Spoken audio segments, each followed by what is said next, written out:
বাংলার প্রথম স্বাধীন সুলতান শামসুদ্দীন ইলিয়াস শাহ শুধু সাম্রাজ্যই গড়ছিলেন না, তিনি যুদ্ধের জন্য প্রস্তুতি নিচ্ছিলেন। দিল্লির শক্তিশালী সুলতান ফিরোজ শাহ তুঘলক আসছিলেন। ইলিয়াসের দুটি জিনিস দরকার ছিল, সম্পদ এবং যুদ্ধ হাতি। তার লক্ষ্য জাজনগর, আধুনিক উড়িষ্যা।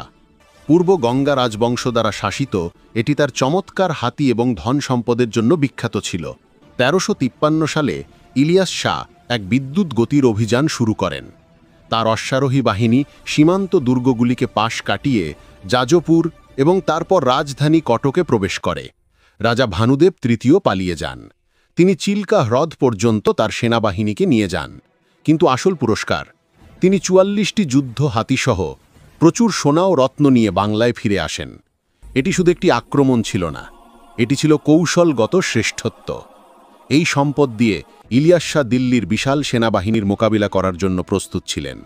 তিনি দক্ষিণের হুমকিকে নিষ্ক্রিয় করলেন এবং তার প্রতিরক্ষা জোরদার করলেন। জাজনগর অভিযান ইলিয়াস শাহের সামরিক প্রতিভা প্রমাণ করে। তিনি শুধু একজন শাসক ছিলেন না, তিনি ছিলেন দ্বিতীয় আলেকজান্ডার, যিনি স্বাধীন বাংলার ভিত্তি স্থাপন করেছিলেন। জানতে চান এই হাতিগুলো কিভাবে তাকে দিল্লিকে হারাতে সাহায্য করেছিল?